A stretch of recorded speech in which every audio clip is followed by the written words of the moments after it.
Good morning. Today, Lolly and I thought it'd be rather fun to start with a game that's got a sort of a tenuous link to today's Bible passage. The game, you can buy it in a set and they call it headbands. I've heard it called various different things. But basically, the idea of the game is someone sticks a name to your forehead and then you ask questions and try and work out who you are. So Lolly has written a name onto post-it notes are best. They don't stick too badly. We're using masking tape, which sticks worse the longer it stays on. So the faster you guess, the better. So Lolly, would you like to stick the name on my head? Okay, close your eyes. Come nearer.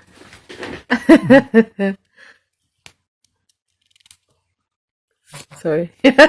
Don't poke your partner in the eye.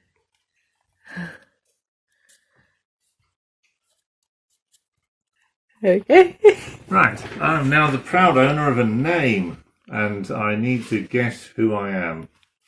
So I'm going to start by asking Lolly, am I a real person or a fictitious character? Fictitious character. I'm a fictitious character. That's important. Am I from television? Yeah. Yes, from television. Yeah. Excellent. Would I be on CBeebies? No. All right. Am I on in films or TV programs? Both. Bit of both, really, Bit I of would both. say, yeah. Films and TV. I would agree if that doesn't. Am I male or female? Male. Excellent. Am I more of a hero person? Yeah. Excellent, hero person. Am I from Marvel? That is... Marvel or DC Comics? I know you. Yes. Yes. Yeah. Excellent. I'll let you know which when I figure it out. Right. Right. Yes. Do I have any special car? Yes. Excellent. In that case, am I Batman? Yes. From DC Comics, not Yes. Marvel. Excellent. Yes, I am Batman. I have succeeded. Right. Now it's Lolly's turn. So if Lolly wants to press pause. Right. Now it's Lolly's turn. And as you can clearly see, Lolly has been labelled. I'm labelled, yeah. And I guessed mine just fast enough that it wasn't too stuck on my head. Let's see how fast Lolly is. Oh dear. I'm very good at this kind of thing. Am I male or female? You are male. Oh gosh. Am I a biblical character? You're not in the Bible, no. Okay. Am I on CBeebies? You're not on CBeebies. Am I on TV? You've been on our television, but you weren't aired. Been on our television, but you've not been aired. Yes, you've never been on an actual TV channel, as far as I'm aware. Am I Paul Whirlig? You are not Paul Whirlig. Okay. Who wouldn't be very well known by people at church. Is it somebody we know? It's somebody everybody at church should know. Colin. It's Colin! Woohoo! Yeah! Go on, pull it off. How stuck Ow! Peter's Confession of Christ. When Jesus came to the region of Caesarea Philippi, he asked his disciples, Who do people say the Son of Man is? They replied, Some say John the Baptist, others say Elijah, and still others Jeremiah or one of the prophets. But what about you? He asked. Who do you say I am? Simon Peter answered, You are Christ, the Son of the living God. Jesus replied, Blessed are you, Simon, son of Jonah, for this was not revealed to you by man, but by my Father in heaven. And I tell you that you are Peter, and on this rock I will build my church, and the gates of Hades will not overcome it. I will give you the keys of the kingdom of heaven. Whatever you bind on earth will be found in heaven, and whatever you loose on earth will be loosed in heaven. Then he warned his disciples not to tell anyone that he was the Christ. Today's reading has got some interesting things in it, and although it's not exactly the same as the game Lolly and I played, you do see Jesus asking the question, who do people say I am? Now, Jesus obviously didn't have some strange name that everybody knew stuck to his forehead at this time, so he was really just asking the people, what do other people say about me? Now, what you've got to remember is that in those days, nobody had a television. They hadn't been invented. So anyone you hadn't met, you didn't actually know what they looked like. All you knew were what people might have said about them. So Jesus at this point was probably starting to become a little bit famous, and stories of him were spreading from village to village ahead of him.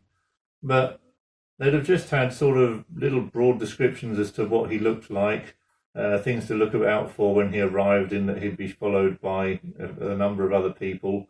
So the size of the group he travelled in, that's how people might have recognised him. But also, he just wondered, what are the rumours? What's going on? And what do people think about us as we travel? So as Jesus asked this question to his disciples, they're the closest people, they're the ones who should know, their initial reply is that some say John the Baptist. Well, John the Baptist was his cousin, so there could have been a similar appearance there. They were family, but also his cousin. Well, he wasn't his cousin, and his cousin had a very different ministry. They said others say Elijah. Now Elijah was obviously long gone by this point because he was an Old Testament prophet. So were they saying that he was like Elijah, or like people's memories of Elijah, or were they saying that he was actually Elijah? They were probably saying we think he's a bit like Elijah, in that he definitely has words from God, and he's a powerful person who God sent to come and help us.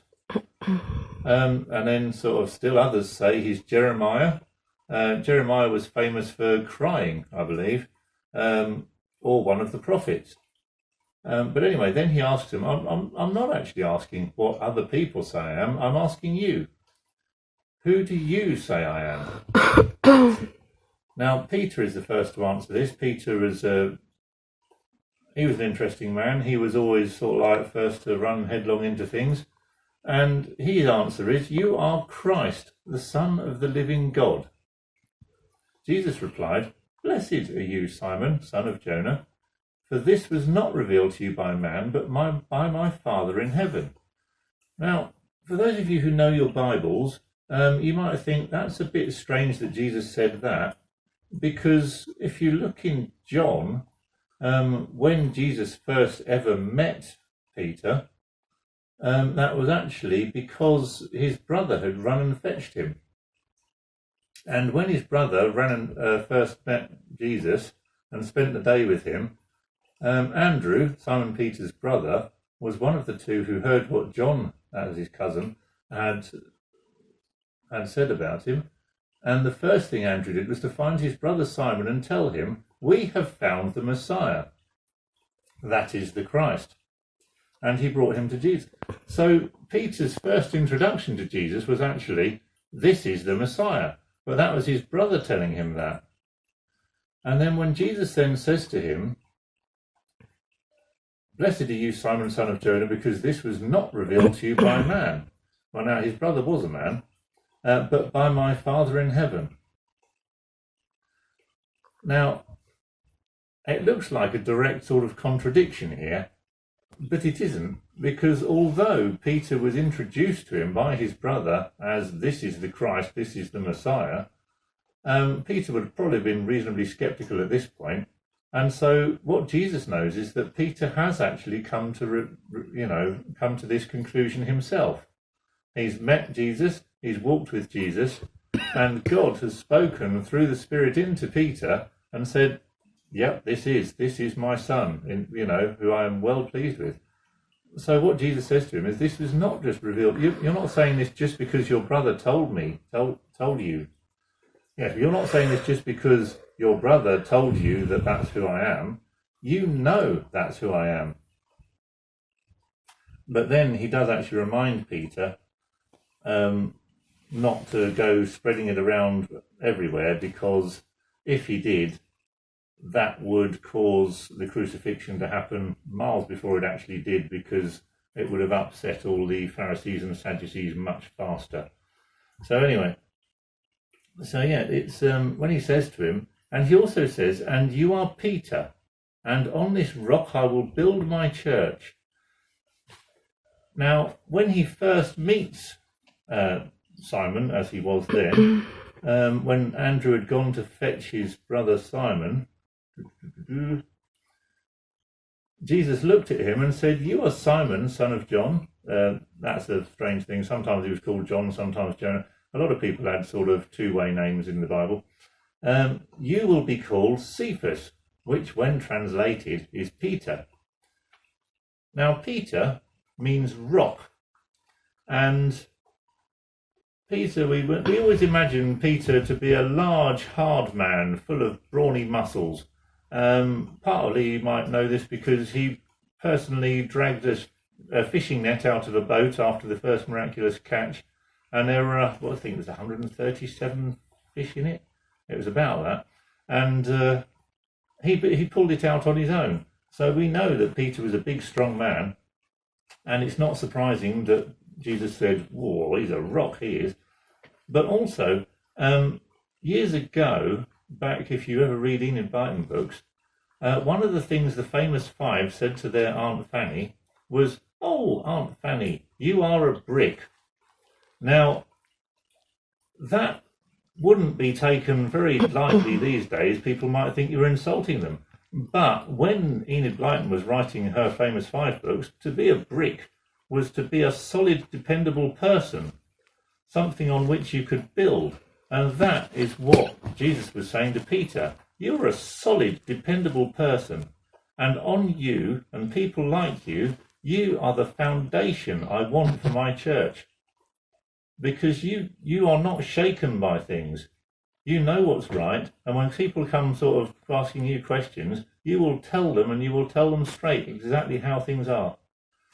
So that's what today's passage says to me, is that we need to be solid, dependable people who Jesus can build his church on.